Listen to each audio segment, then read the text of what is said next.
Series का नाम क्या है? संडे का कॉन्सेप्ट। हर एक संडे आपको एक कॉन्सेप्ट सिखाया जाएगा और वो विद प्रूफ के साथ हम लोग उस कंसेप्ट को सीखेंगे।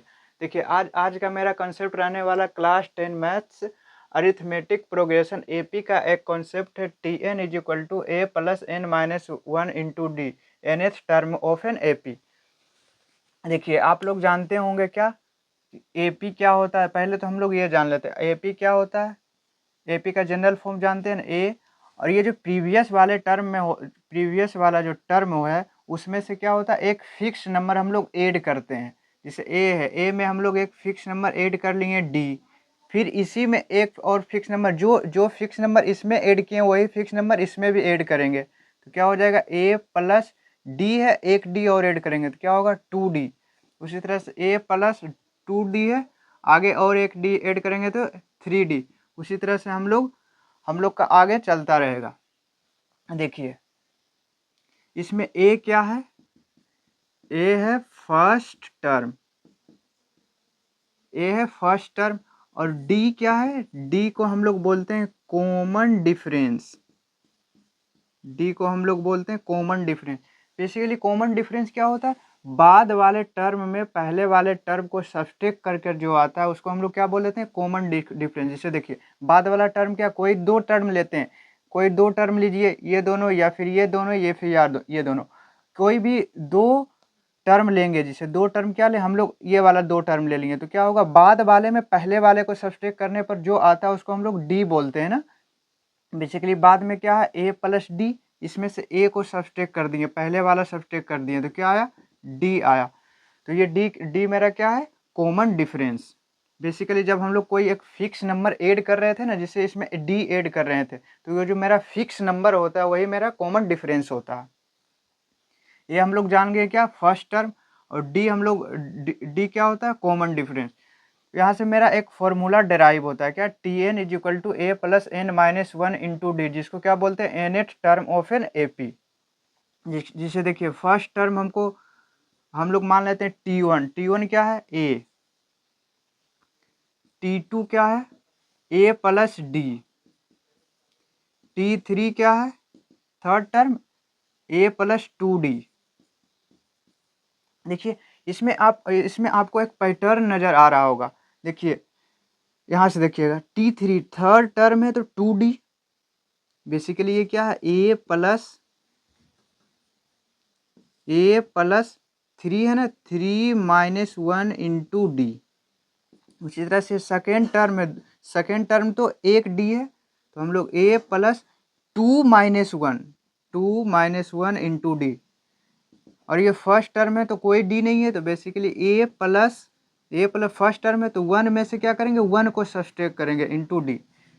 यदि हम इसका nth टर्म निकालना चाहते हैं, उसी तरह से आगे आगे हम लोग प्रोसीड करेंगे तो क्या आएगा, टी एन, nth टर्म क्या हो जाएगा, A plus first term plus 3 minus one. देखिए थर्ड टर्म था, 3 में से 1 को सब्सट्रैक्ट कर लिए।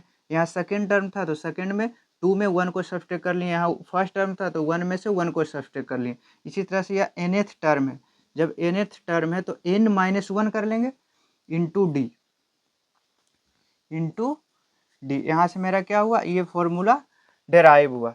Where A is equal to क्या है, A is equal to first term और डी क्या है, कॉमन डिफरेंस, एंड एन क्या है, नंबर ऑफ टर्म। हम लोग देख लिए कि N term of an AP हम लोग किस तरह से डेराइव करते हैं। आप इस पे 3 से 4 क्वेश्चन करेंगे, आपका ये कॉन्सेप्ट क्लियर हो जाएगा। देखिए इस पर हम लोग 4 क्वेश्चंस करते हैं इस फॉर्मूला पर। पहला क्या है, the first term of AP is P. देखिए क्या कर लेते हैं, पहला क्वेश्चन हम लोग फर्स्ट टर्म क्या मानते हैं, ए क्या दिया हुआ है, P, and the common difference is Q. Common difference का मतलब डी क्या दिया हुआ है, क्यू दिया हुआ।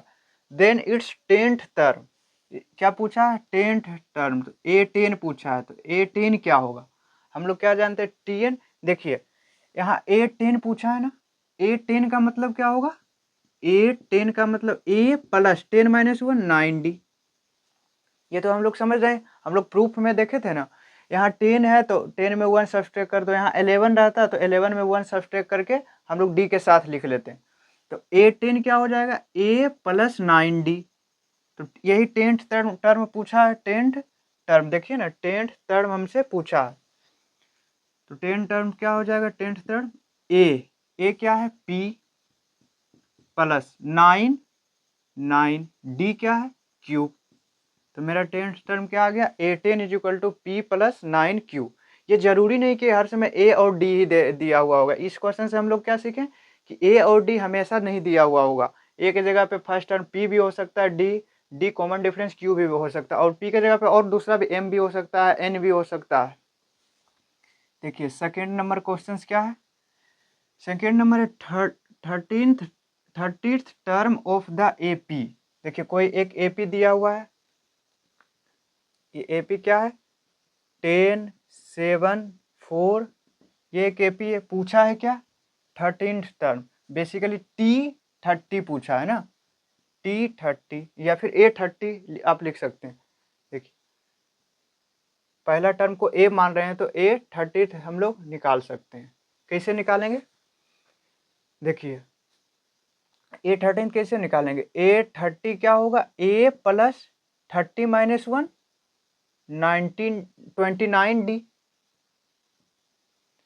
तो देखिए A30 पूछा है तो A क्या है 10 प्लस 29 और D क्या होता है, बाद वाले में पहले वाले को क्या करते हैं सब्सट्रैक्ट करते हैं, बाद वाले में पहले वाले को। जैसे देखिए यहाँ D लिख देते हैं, 7 माइनस 10 इज इक्वल टू -3।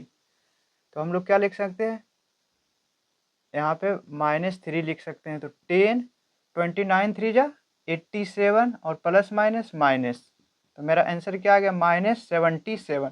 तो मेरा 13th टर्म क्या है A30 क्या है -77। देखिए उसी तरह से थर्ड क्वेश्चन, तीसरा क्वेश्चन क्या है, if the nth term of an AP is 129। हमें दिया हुआ है, क्या दिया हुआ है nth टर्म an का वैल्यू क्या दिया हुआ है 129। बेसिकली an का वैल्यू 129 है, इसका मतलब क्या है an इज इक्वल टू क्या होता है a plus n minus 1, number of term जो होता है उसमें से a1 को सब्सट्रैक्ट कर लेते हैं और d लिख देते हैं common difference, a plus n minus 1 into D. हमको क्या दिया हुआ 129, an का वैल्यू दिया हुआ, तो 129 an का वैल्यू हमसे पूछा है क्या n का वैल्यू पूछा है। देखिए 129 हो गया, a का मतलब फर्स्ट टर्म क्या है -1 प्लस n का वैल्यू पूछा है तो हम n को छेड़ेंगे भी नहीं। d क्या होगा, d देखिए डी बाद वाले में कोई भी दो टर्म ले लीजिए, ये ले लीजिए या फिर ये ले लीजिए, कोई भी लीजिएगा, बाद वाले में पहले वाले को सब्सट्रैक्ट करेंगे। देखो 9 माइनस 4 5 या फिर 4 minus -1 minus minus plus 4 plus 1 5। तो मेरा डी क्या आ गया कॉमन डिफरेंस 5। देखिए 129 इधर माइनस का 1 है, ये साइड आएगा तो प्लस का 1 हो जाएगा, तो 130 is equal to n minus 1 into 5। तो n minus 1 is equal to 130 upon 5। तो 5 से कितना टाइम्स में कैंसिल होगा, 5 2 जा 10, 5 6 30। तो n का वैल्यू क्या आ गया 26, ये माइनस है, ये साइड आएगा तो +1, तो n का वैल्यू 27।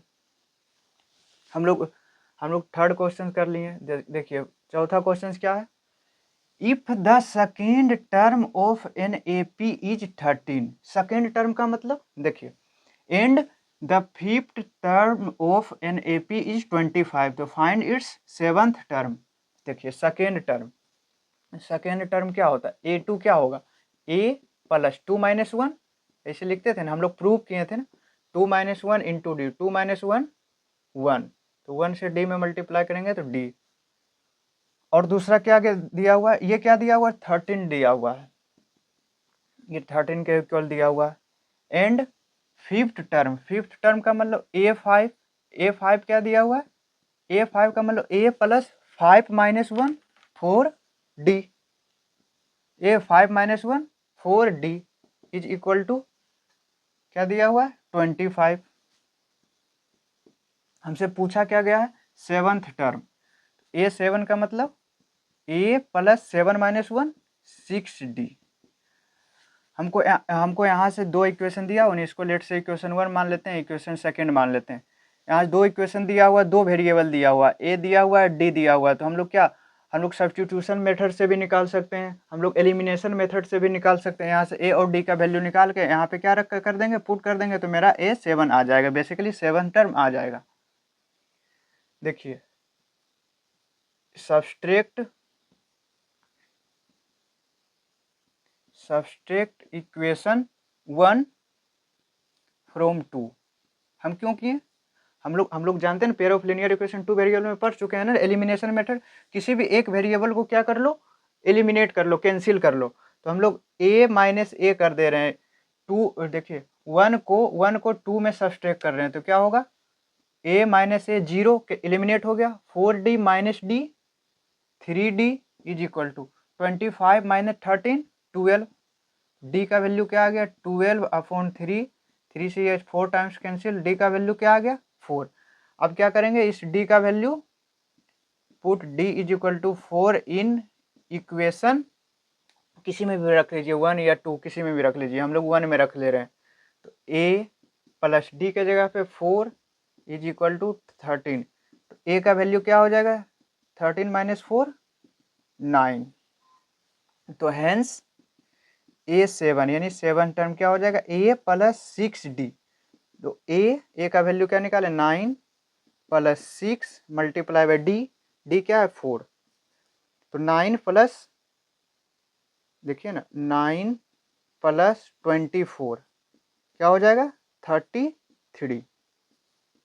ये मेरा आंसर हो गया। इस तरह का क्वेश्चन आपको एग्जाम में देखने के लिए मिलेगा। देखिए हम लोग क्वेश्चन नंबर 5 करते हैं। हम लोग को कौन कौन सा क्वेश्चन कर लिए, जो पहला 2 क्वेश्चन था वो 1 नंबर का क्वेश्चन कर लिए, उसके बाद वाला 2 क्वेश्चन था वो 2 नंबर का क्वेश्चन, 2 मार्क्स का क्वेश्चन का वो मिल सकता है।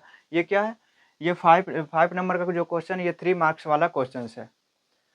देखिए था क्वेश्चन नंबर 5 में, if the 10th term of an AP is 52 and the 17th term is 20 more than 13th term, तो फाइंड एपी। कोई भी हमको एपी निकालना है, क्या निकालना है हमें, कोई भी हमें एपी निकालना है। तो हम लोग को क्या करना पड़ेगा, हमको ए बेसिकली फर्स्ट टर्म और कॉमन डिफरेंस निकालना होगा। फर्स्ट टर्म का मतलब क्या, ए, हम ये क्वेश्चन समझ रहे हैं कि क्या निकालना है, एपी फाइंड करना है। तो एपी फाइंड करने के लिए फर्स्ट टर्म हमको चाहिए और सी डी मतलब कॉमन डिफरेंस हमको चाहिए, तभी तो हम लोग एपी निकाल सकते हैं। तो मेरा एपी क्या हो जाएगा, ए और ए प्लस डी, ए प्लस 2d, इसी तरह से आगे हम लोग आगे वाला टर्म लिख लेंगे। तो हमें ए और डी कहाँ से मिलता है, कहाँ से हम लोग रिलेशन निकालते हैं। देखिए क्या दिया गया, if the 10th term of an AP is 52। 10th term क्या दिया गया, एक एपी का 52, ए 10 क्या दिया हुआ है 52, 18 क्या दिया हुआ 52, and the 17th term is 20 more than 13th term. इसका मतलब देखिए 17th टर्म जो है वो किससे ज़्यादा है, 20, 13 टर्म से 20 ज़्यादा है। हमको इतना इन्फॉर्मेशन गिवन है, इसी इन्फॉर्मेशन से हमको क्या निकालना है, इसी से हम लोग ए भी निकालेंगे, इसी से हम लोग डी भी निकालेंगे। देखिए पहला इन्फॉर्मेशन से हम लोग कैसे चलेंगे, देखिए A10 है ना, A10 का मतलब A plus 9D is equal to 52। हम लोग इसको इक्वेशन नंबर फर्स्ट मान लेते हैं। यहाँ से देखिए A17 का मतलब A प्लस 16D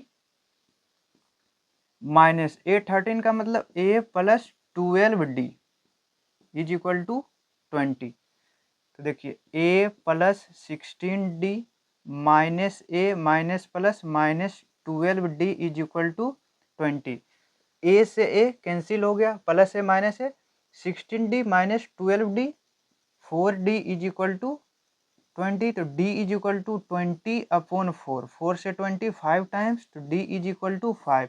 D का वैल्यू क्या आ गया, D का वैल्यू 5 आ गया। अब ये D का वैल्यू हम लोग इक्वेशन नंबर 1 में पुट करके A का वैल्यू निकाल सकते हैं। तो हम लोग यहाँ लिखते हैं, आप लोग नीचे लिखिएगा, put D is equal to 5 in equation first. देखिए A plus 9 multiply by D के जगह पर 5 is equal to 52, A plus 45 is equal to 52। तो ए का वैल्यू क्या आ जाएगा 52 माइनस 45, ए 52 माइनस 45 7, ए का वैल्यू क्या आ गया 7 और डी का वैल्यू क्या आ गया 5। तो हैंस मेरा ए पी क्या हो जाएगा ए 7 और हम लोग लिखे थे ना ए प्लस डी क्या होगा 7 प्लस 5 12। फिर 12 में हम लोग 5 ऐड कर लेंगे, 12 प्लस 5 17, फिर 17 प्लस 5 22। इसी तरह से मेरा ये ए पी आगे टर्म निकालते चले जाएंगे। तो आज हम लोग nth term of an AP का एक कॉन्सेप्ट सीख गए। यदि ये पूरी तरह से आपको क्लियर हो जाएगा तो कम से कम आपका 3 मार्क्स का तो क्वेश्चन क्या हो गया कंप्लीट हो गया।